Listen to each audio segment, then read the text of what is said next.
Bem-vindo ao podcast Inovação na Veia. Eu sou Mariela Parolini e estarei com você nessa jornada que conecta boas conversas, pessoas interessantes e temas importantíssimos sobre o ecossistema de inovação e tecnologia. Vamos lá, pega o seu café e vem comigo. Tenho certeza que você vai gostar do assunto de hoje.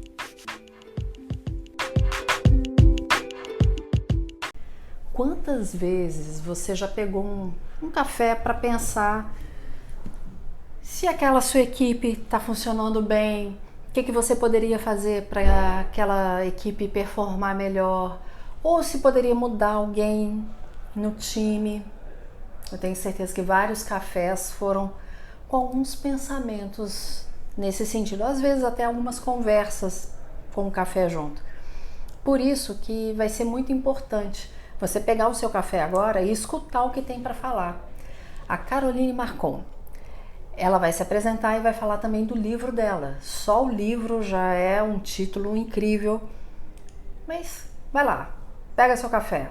Ela vai se apresentar, enquanto isso você pega o café e depois vai ouvir o que ela tem para dizer.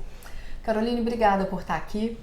Eu que obrigada agradeço. por aceitar participar do Inovação na Veia. Por favor, conta um pouquinho pra gente a respeito do seu trabalho, a respeito do seu livro. Perfeito, Mariela. Obrigada pelo convite. Estou feliz em estar aqui com você. Eu tenho hoje 20 anos de experiência nessa área de desenvolvimento executivo, formação de times de alta performance, coaching executivo. Então comecei nessa área por acaso. Minha formação original é Direito e Administração de Empresas, mas caí na área de pessoas, me apaixonei e a partir daí fiz toda a minha carreira, até por entender a complexidade do tema e a diferença que ele faz na vida das pessoas e das empresas. Então hoje eu trabalho como consultora organizacional para grandes empresas no Brasil e no exterior e também sou autora do livro O Poder dos Times AAA ou AAA, em parceria com o Paul O'Doherty, que é o meu coautor, meu sócio, e meu marido. E a gente lançou, agora ele também é filho da pandemia, esse livro, ele começou a ser escrito em 2020, nós lançamos esse ano em julho. Tá recente. E tá bem recente, no finalzinho de julho. E agora estamos felizes em poder compartilhar com o mercado, porque a gente acredita realmente que ele pode ajudar muito nesse assunto que é tão complexo e tão atual. O título, quando a Caroline ela veio para minha indicação do Gustavo Carriconde, o Gustavo falou: Mariela, você tem que gravar com a Carol, que a Carol é sensacional e tal, e já me mandou o livro dela, a capa do livro, né? O livro eu acabei de ganhar. Bom, para quem vir o vídeo depois, tá vendo aqui a capa do livro. Para quem só está escutando o podcast, por favor, dê um Google e procure, porque eu já ganhei. E aí o Gustavo falou assim: Mariela, você tem que gravar com a Carol. A Carol é incrível, a Carol, o livro dela é bacana demais. E o Carriconde falou, óbvio que eu acredito. Mas o poder dos times Triple A? Ou eu ia falar AAA, né? Pode ser também. Vai brasileirando a coisa. E o subtítulo é Como times executivos geram crescimento sustentável por meio de pessoas. Quem já teve empresa ou quem já participou de alguma equipe no trabalho ou não, sabe o quanto é difícil manter esse time unido. Isso. Primeiro a gente fez uma brincadeira aqui, já te dou parabéns, porque o seu primeiro time, né, que com você e seu marido manteve, deu certo, parabéns. Significa que... A gente aprendeu muito, eu digo que foi aprendizado na prática. Na pandemia. Na pandemia. Isso, então, imagino. E claro que a gente teve muito apoio da editora, claro. Então é realmente um time de trabalho, né? Tem muita gente, muitos entrevistados, a gente entrevistou 25 investidores, CEOs, pessoas com bastante conhecimento nesse assunto, então foi assim um trabalho bem participativo. Então me conta um pouco mais sobre o que fala o livro, como que a gente realmente consegue ter esse time de executivo que gera crescimento sustentável. Perfeito. Bom, primeiro o nome, né? O poder dos times AAA ou AAA. Por que a gente quis dar um nome que tivesse uma associação muito clara com o mercado financeiro, com um título que é de alto valor, né? Então, para quem conhece, a gente brinca, né, que quando querem cobrar mais caro por algum serviço, eles colocam lá o AAA, mas por quê? Porque ele realmente traz valor agregado. E quando a gente fala de pessoas, para um executivo típico, né, que está sempre correndo atrás de curto prazo, que não tem tempo muitas vezes para nada, que está sempre, né, naquela... parece que você falar de pessoas, você falar de sustentabilidade, de criação de times, é uma coisa assim, ai que preguiça, ai que preguiça. Então, eu pensei o seguinte, a gente precisa sinalizar o valor, então eu já vendo o benefício no título, né? Você não quer ter um time AAA e como você gera um time sustentável capaz de gerar retorno financeiro para o seu negócio, porque de fato, e hoje mesmo eu falava com um cliente sobre isso, ter um time não é só porque traz harmonia, porque as pessoas colaboram, porque o clima fica melhor, porque é mais fácil trabalhar. Isso tudo são efeitos colaterais positivos. Mas é porque diante da complexidade que está fazer negócios hoje em dia, sustentar uma empresa, né, em meio a tanta imprevisibilidade, em meio a uma concorrência que muitas vezes você nem sabe de onde vem, né? Você precisa das melhores cabeças pensando em trabalhando juntas. E o CEO... ele precisa, muitas vezes, estar em papéis que não são os papéis triviais de um CEO, né?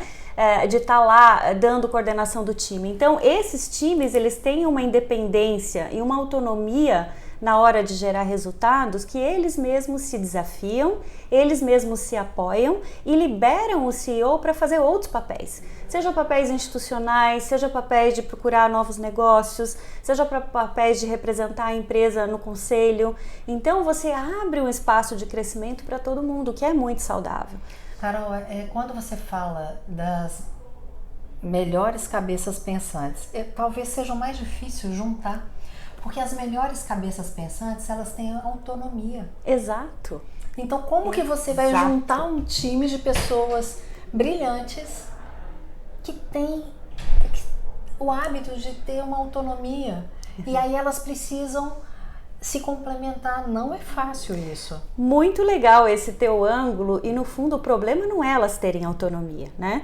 O problema é que times brilhantes têm muitos egos. Eu preferi não falar isso. Você foi muito delicada, mas assim, ter autonomia é ok, mas times brilhantes onde as pessoas têm um ego, né?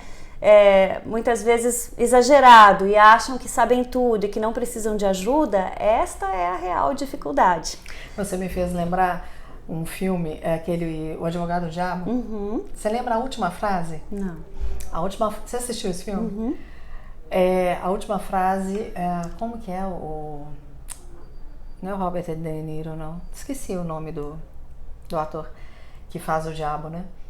Ele vira e fala assim, dos pecados o que eu mais gosto é a vaidade. E é onde termina o filme. Porque pela quantidade de coisas que acontecem, e no fim, para quem não assistiu, vale a pena. Então, junta isso, né? A questão da vaidade, a questão do ego. E como, então, que vai administrar isso para que entenda que o time vai sair ganhando, Carol? Muitas vezes é na dor, quando a coisa começa a degringolar, começa a andar para trás, né? E aí tem um exemplo que é bem conhecido no mundo dos negócios, que eu acho que ilustra isso muito bem. O ex-presidente da Microsoft em 2011, por aí, o ano que foi lançado o iPhone, acho que foi 2011. Ele foi entrevistado por uma rede aberta nos Estados Unidos, né, falando o que você acha, chama Steve Ballmer, o que você acha, né, do lançamento do iPhone? Eles na época eram líder de mercado na venda de celulares. E ele deu uma gargalhada para o repórter, ele falou, imagina se eu vou me preocupar com isso, um aparelho sem teclado, que custa $500, uma coisa totalmente inútil, imagina, eles vão ter que correr muito para vender alguma coisa. E ele esnobou completamente, né, aquilo que ele não entendia, que ele não conhecia, que ele achava que o consumidor ia achar uma bobagem, né? E isso custou a eles o quê? Ficar de fora da revolução dos smartphones, porque eles perderam muito com o tempo, né, no desenvolvimento de algo que fosse compatível. Fizeram, mas não deu em nada, tanto que ninguém lembra. Eu não sei nem o nome, né, do que foi o smartphone da Microsoft, porque não foi a lugar nenhum. E eles só se reinventaram, Mariela, porque o Steve Ballmer foi demitido pela arrogância dele, né? E veio o Satya Nadella, que é ainda o presidente da Microsoft em 2014, e ele veio dizendo o seguinte: gente, a gente tem um gap, né, uma lacuna gigante de mercado que a gente vai precisar fechar. A gente está muito para trás, a gente está passando vergonha, mas não é isso que me preocupa. O que me preocupa é saber que aqui dentro tá cada um apontando a arma para o outro e achando culpados, ninguém querendo assumir a sua responsabilidade, o seu papel. Então a gente vai começar trabalhando aqui a nossa cultura, né? Trabalhando o nosso desenvolvimento pessoal. Até no capítulo final do livro, no 8, Mariela, tem um cartoon que foi usado quando ele chegou. A primeira apresentação que ele fez para a equipe, ele mostrou esse desenho. Olha que interessante. Era a estrutura organizacional da empresa, cada um apontando a arma para o outro. Poxa. E ele falou o seguinte: sabe qual é o quadro que mais me dá vergonha da Microsoft? Não é o quadro financeiro, é esse. Sabe por quê? Porque é verdade. Porque tá assim mesmo, né? E aí ele falou: então vamos começar a rever a forma como a gente se relaciona, em vez de, né, do meu ego apontar a culpa para você.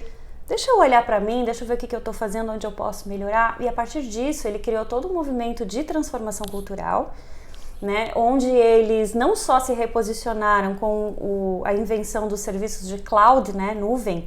Hoje eles estão muito bem, obrigada. Inclusive, eu cito a Microsoft porque ela é uma das empresas AAA do mercado, né? Só tem 3 hoje, que são de capital aberto mundiais, assim, a Johnson's, a Apple e a Microsoft. Okay. Então a história deles é muito legal, né? E ele fala: primeiro tem que quebrar esses egos gigantes, a gente começar a olhar pra gente. Então, tudo isso para dizer o seguinte: isso muitas vezes vem quando a coisa já tá bem desgastada. Não é uma coisa dor. Não é algo que você pensa desde o início, né?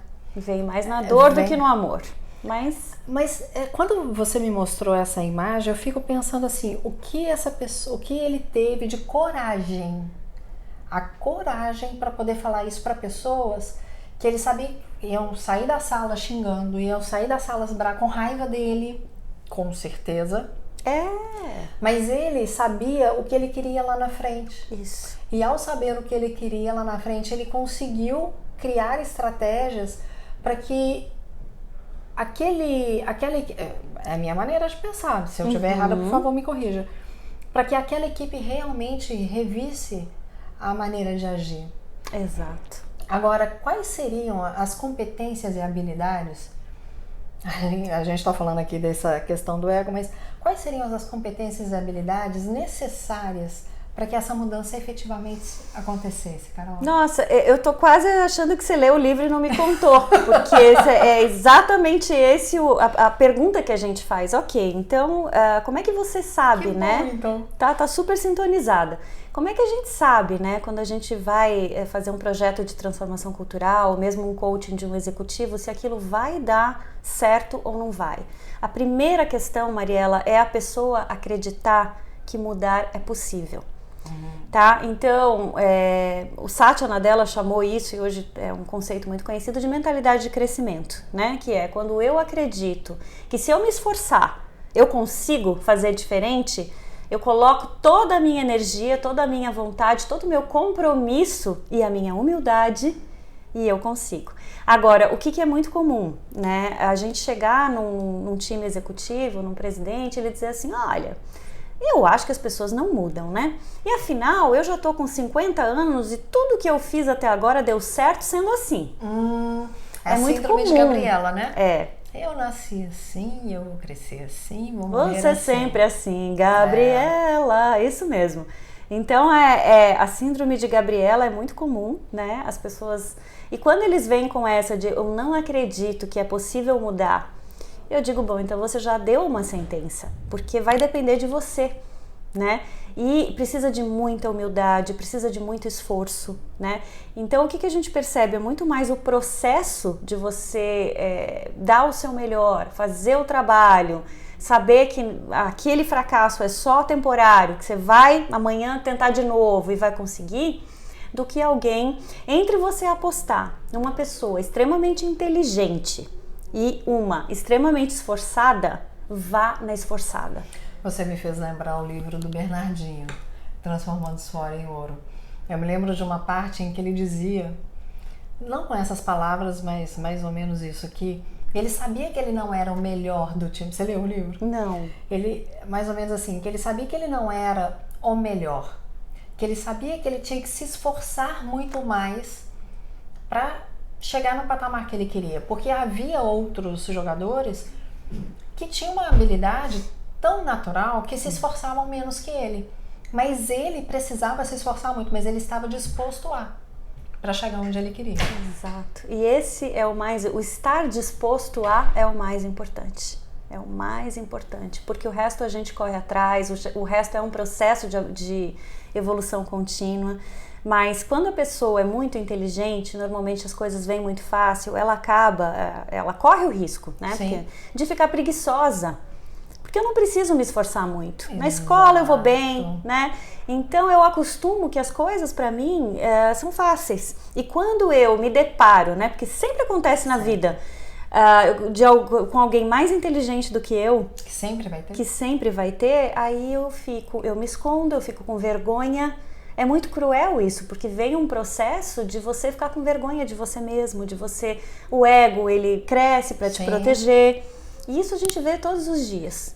E muitas vezes a gente, como pais, né, nos nossos filhos, a gente faz uma coisa muito ruim, que eu aprendi, graças a Deus... Acho que a gente tá muito em sintonia, porque eu ia falar... Você ia falar isso? Eu aprendi cedo isso, graças a Deus, com meu filho. Nunca dizer, filho, que você é muito inteligente, filho.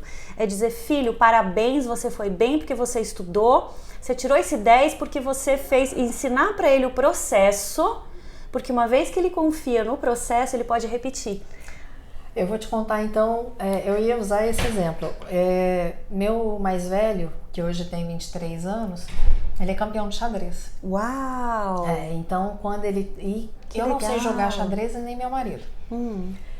Ele começou porque ele quis aprender. O Emílio um dia ganhou um tabuleiro de xadrez e ele gostou, queria aprender, enfim, colocamos numa aula. Ele foi campeão mineiro, ele ficou em 7º lugar no brasileiro, ou em 9º no Pan-Americano. Então ele foi... Legal! E uma coisa que eu sempre fiz, por muito tempo, ele teve os holofotes nele. A gente morava numa cidade do interior, então muito holofote, muita matéria com ele, matéria em jornal, matéria em TV, chegou a passar em BH. O que eu fazia? Mostrava a matéria, parabenizava e acabou. Eu me lembro da diretora da escola dele, eu comentando um dia, ela falou assim, Mariela, eu acho tão absurdo você não guardar as matérias dele.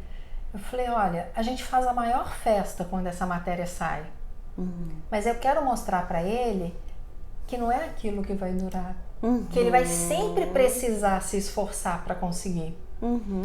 Então, eu tive que ir contra o professor dele de xadrez. Ele falava assim comigo, Mariela, o dia que você quiser eu tenho todas as matérias guardadas. A diretora da escola, a mesma coisa. Mas eu queria mostrar isso para ele. Porque ele chegava a jogar simultânea, que é ele com 6, 7 adultos, e ele ganhava de todos. Ele jogava ao mesmo tempo, com 6, 7. Meu Deus do céu! Então, era tão fácil para ele... que eu ficava assim, gente, se eu não mostrar pra ele que tá fácil agora, mas lá na frente novos desafios virão, o que eu vou estar criando? Então, essa era a minha grande preocupação. Isso é um exemplo de dentro de casa, mas que se a gente levar para as corporações, é da mesma forma. Exato. Então, a pessoa pode ter até uma facilidade. E eu sempre digo isso tanto para ele quanto para a caçula. Eu falo, olha, sempre vai ter alguém mais inteligente que você, sempre vai ter alguém menos inteligente que você, em várias áreas. Faça sempre o seu melhor. Né? A gente vai dar uma pausa agora para o segundo bloco, porque a gente vai não tem como a gente... Você vai falando, eu vou lembrando de algumas coisas, mas a gente vai continuar falando dessas habilidades e competências e como as pessoas podem desenvolver isso, porque às vezes as pessoas pensam assim, mas será que eu posso desenvolver? Pode. Então a gente é a boa notícia. Só um instante.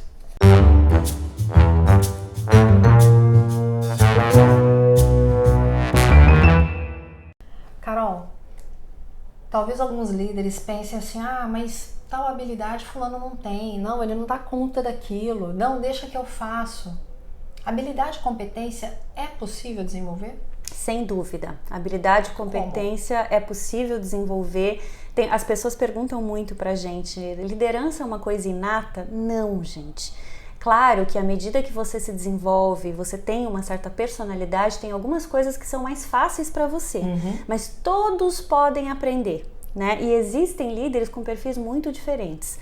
Agora, para desenvolver times, que é disso que a gente está falando, que é uma habilidade bem específica e muito valorizada hoje em dia, tem 3 grandes habilidades aqui que você não pode deixar de ter. Então eu vou te dar assim, um passo a passo muito simples. Primeiro, o líder ele tem que ter a capacidade de estabelecer uma visão clara de futuro para aquele time, para aquela empresa, onde nós precisamos chegar, quais são os desafios que a gente tem pelo caminho, qual é o papel de cada um nesses desafios, né? E claro, quando você coloca a visão de futuro, coloca alguma coisa que seja desejável para as pessoas lá na frente, que as pessoas queiram seguir aquele caminho com você, né? Então você vende uma visão inspiradora que conecta com as pessoas que estão no time, para elas dizerem, uau, eu quero fazer esse caminho. Quais são os possíveis desafios e qual é o papel de cada um. Então é clareza. Se tivesse que resumir numa coisa, é a clareza da visão. O time precisa disso para se movimentar, né? Ele precisa se engajar com esta visão. O segundo, aí é a base de sustentação do time. Então pensa que a clareza é como se fosse o norte, né? A direção. A base é a relação de confiança. As pessoas que fazem parte daquele time, elas têm que ter confiança umas nas outras. E isso é papel do líder desenvolver, né? E o que é confiança? Porque hoje a gente fala tanto, mas como é que a gente desenvolve isso? Tem uma, também eu chamo de equação da confiança, que é o seguinte. Primeiro C de confiança é credibilidade. O que é credibilidade? Se a Mariela faz parte de um time com mais 5 pessoas, todos têm que olhar para a Mariela e dizer, eu sei por que ela está aqui, eu sei o que ela é capaz de entregar, qual é o papel dela, o que ela pode trazer para somar ao nosso time. Então é uma coisa que mistura respeito profissional, credibilidade mesmo pela tua atuação. Ela pode fazer, ela sabe o que ela está fazendo, tá? O segundo é confiabilidade. A Mariela não só sabe o que ela faz, mas ela é confiável. Se ela me disse que viria para São Paulo para gravar o podcast comigo na segunda-feira, ela vai estar aqui. Ela não vai furar comigo. E se ela tiver algum imprevisto, ela vai me avisar. Então eu confio em você, eu vou dormir tranquila quando eu combino alguma coisa com você, porque você tem palavra, né? Então eu confio. Terceiro é intimidade, tá? Eu gosto da companhia dela, eu me sinto à vontade, ela é uma pessoa com quem eu posso ser quem eu sou. Então tem uma relação ali harmônica, gostosa, da gente, né, ter camaradagem no trabalho. Esses são os Cs que constroem a confiança. E aí tem um que a gente fala que é o denominador que derruba a confiança, que é o tal do interesse pessoal. Nossa. Toda vez que uma pessoa, ela pode ser ótima no que ela faz, ela pode entregar aquilo que ela promete e ser um doce de pessoa, mas se você percebe que ela tem uma agenda, que você diz, o que essa pessoa quer comigo, eu não confio, é o pé atrás, é o pé atrás, sabe? Ou pensa naquele vendedor, né? Mulher, todo mundo já passou por isso. Você vai numa loja, você prova uma roupa, fica ridícula. Aí você se olha no espelho e diz, meu Deus, aí chega a vendedora, que linda, nossa, essa roupa tá ótima em você. Você diz, não, tem coisa pior. Então, assim, fica na cara que ela tá preocupada em fazer a venda, cumprir a meta, mas que você, né, se você vai usar a roupa, se você tá bem, não importa. Então, a vendedora que te conquista é aquela que diz, olha, Mariela, realmente eu acho que eu tenho coisas aqui que vão ficar melhores em você. E ela diz, não, realmente isso aí não ficou legal. Vamos procurar outra coisa? Então a gente percebe o interesse pessoal, se é para te ver, né, para te ajudar realmente ou é só para cumprir a sua meta. O que para você é importante. O que é para você é importante. Então é a visão clara de futuro, a relação de confiança. E o terceiro é construir colaboração, tá? A fórmula da colaboração ela é um pouco mais ampla, mas é assim, o que é muito importante para a gente construir colaboração dentro de um time? Eu saber, se eu sou um executivo da área comercial, por exemplo, e eu sou uma pessoa que trabalha muito focada nos meus objetivos individuais, o que eu vou querer fazer como executivo comercial? Vender, vender, vender cada vez mais. Cumprimenta. Ou se eu estourar a meta e fizer 30% além, ótimo, porque o meu ainda. bônus vai ser melhor ainda.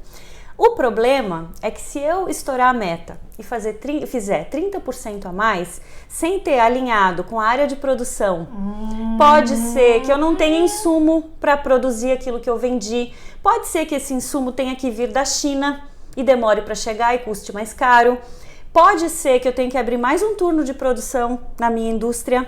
Eu já vi tudo isso acontecer. Os exemplos todos que eu tô te dando, Mariela, são reais da minha vida de consultora.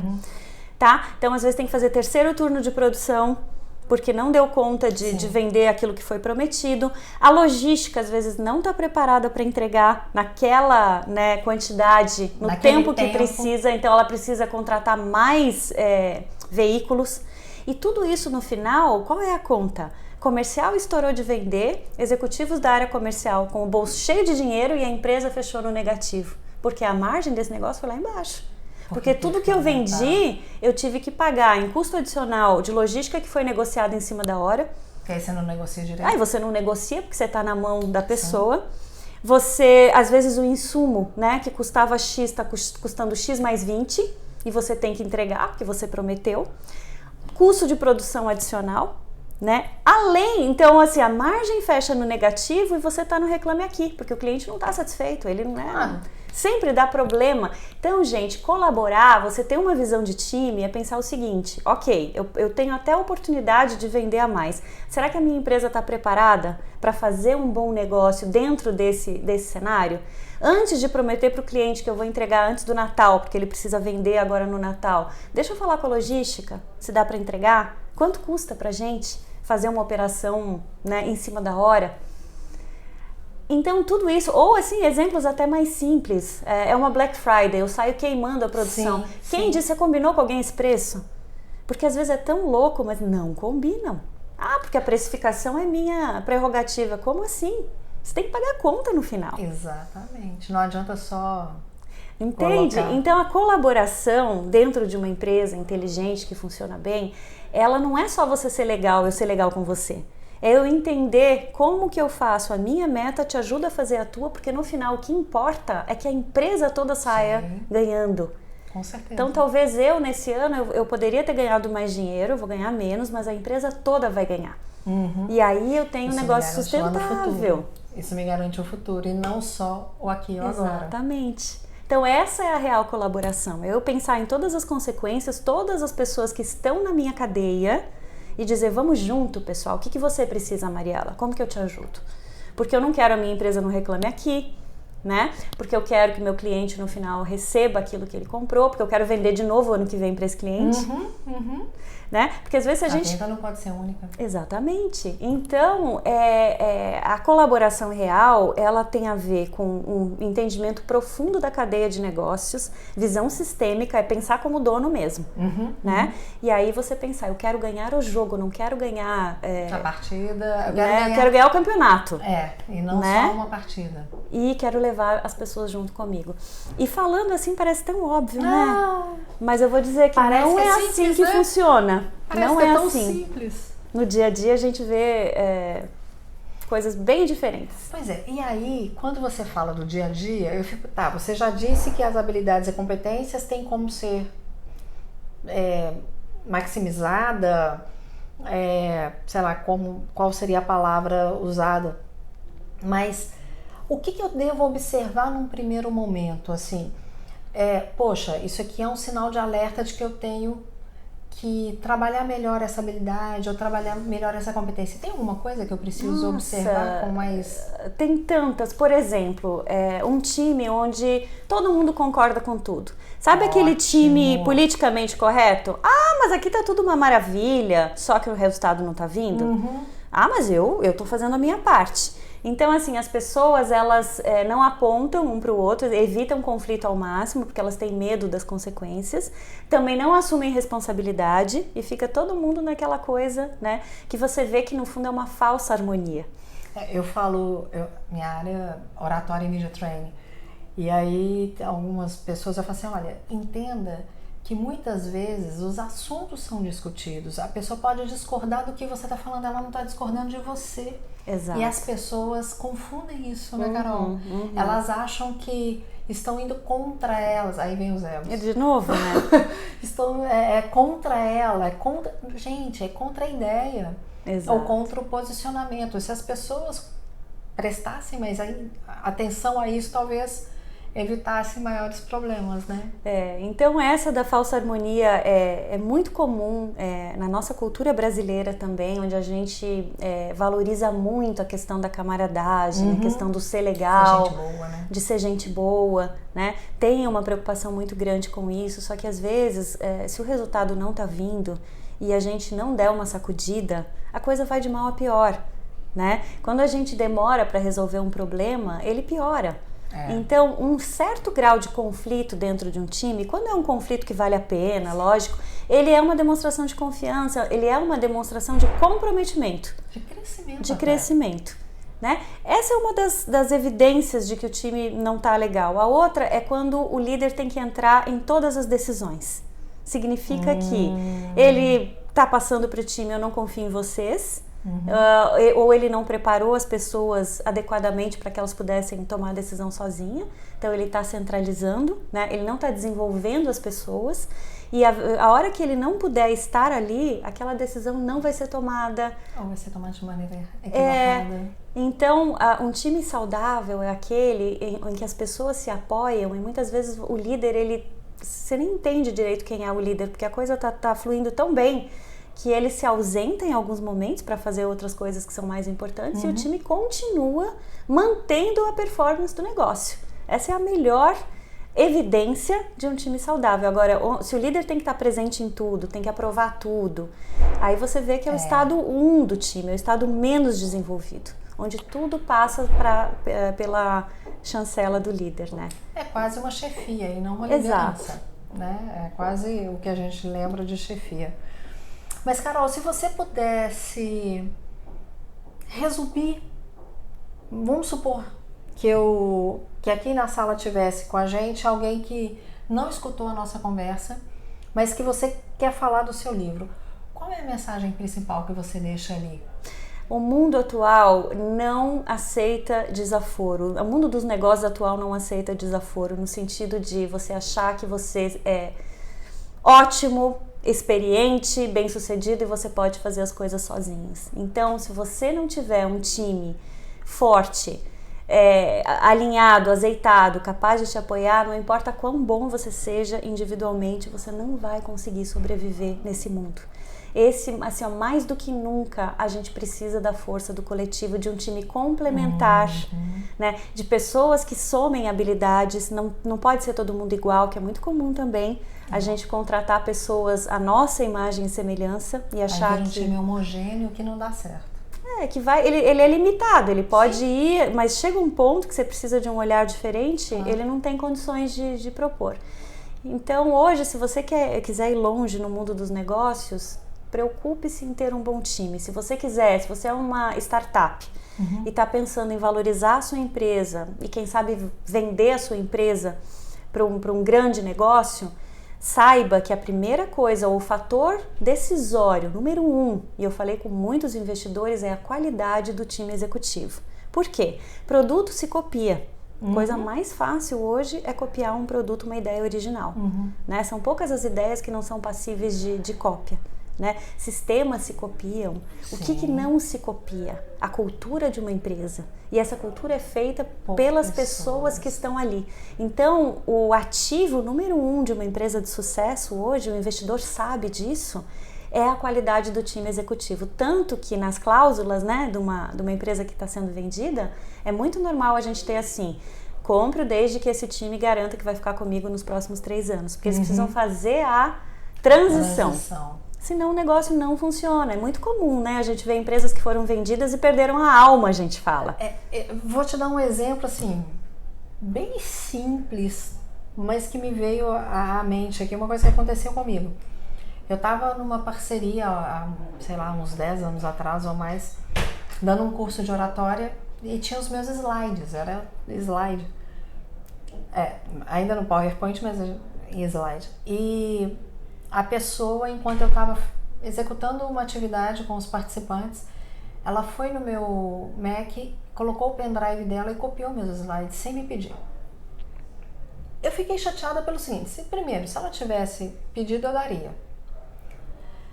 Segundo, quebrou aqui a confiança, né? Total. Mas o que eu falei assim, gente, aquilo ali é o meu slide, o conhecimento é meu, não vai fazer diferença nenhuma. Exatamente. Aquilo. E nunca mais fiz um trabalho com essa pessoa. E quebrou tanto a confiança que a amizade também se rompeu. E então, à medida que você foi falando, me veio a cena aqui, assim, da situação, eu fazendo a dinâmica com as pessoas e enxergando ela lá no meu Mac, copiando o meu PowerPoint. Falei, gente, se tivesse me pedido, eu dava, né? Mas, enfim, é isso, não... É a capacidade que cada um tem. Exato. Cada um tem uma maneira, cada um vai fazer de uma forma diferente. Mas, Carol, assim... Eu tô louca para ler esse livro. Já te falei que vai ser a minha leitura no aeroporto voltando para BH. Eu vou começar a leitura desse seu livro. E eu tenho certeza que as startups precisam muito dele, porque você falou muito das empresas, de grandes empresas, mas se as pequenas, médias, já tiverem esse olhar diferenciado, o resultado delas vai ser diferente, né? Vai, elas vão crescer mais rápido, elas vão conseguir valorizar muito mais rápido. E no livro a gente ensina também a como ter esse olhar acurado para pessoas, né? O que são as pessoas que vão dar certo no seu time? A gente tem experiência profunda em assessment executivo, em avaliação de executivos. Então tem algumas habilidades que você não pode abrir mão. Aprenda, né, a contratar, é aquela coisa do livro do Jim Collins, né, é ter as pessoas certas no ônibus, as pessoas erradas fora do ônibus e as pessoas certas nos lugares certos. Então não basta só ter, é saber como você utiliza essas habilidades, esse conjunto de habilidades de uma forma a somar para o time. Então tem um bom passo a passo, eu acho que ajuda muito a quem está montando times ou a quem quer aperfeiçoar essa arte que é hoje criar um time de alta performance. Então, quem quiser, aonde que encontra seu livro? O livro está disponível na Amazon, nas principais livrarias de aeroportos, livrarias físicas e principais marketplaces na internet. Editora Gente, né? Isso, Editora Gente. O poder dos times AAA. Como times executivos geram crescimento sustentável por meio de pessoas. Carol, eu quero que, depois que eu tiver lido o livro, eu quero que a gente volte a conversar, porque aí a gente vai trocar mais figurinhas. Mas eu amei te conhecer. Vou agradecer mais uma vez o Carriconde por ter colocado a gente em contato. Também adorei. Amei Obrigada. o livro, obrigada. Obrigada. E sempre que você quiser, os microfones estão abertos, tá? E como que as pessoas te encontram nas redes sociais? A gente falou do livro, mas não falou das redes sociais. Sim, no Instagram você me encontra pelo @CarolineEMarcon. Então é Caroline mais um E Marcon. LinkedIn é o meu nome, Caroline Marcon, e tem também o site da empresa que é Marcon LC de leadershipconsulting.com. Tá bom. Obrigada. E da próxima vez já vai ser com o livro lido. Muito obrigada. Para você em mais um episódio do Inovação na Veia, meu muito obrigada. Lembra de seguir @podcast.inovação na veia, @café com Mariela Parolini. E eu tô te esperando no próximo episódio. Um beijo e Deus te abençoe. O podcast Inovação na Veia é uma iniciativa da FCJ Venture Builder.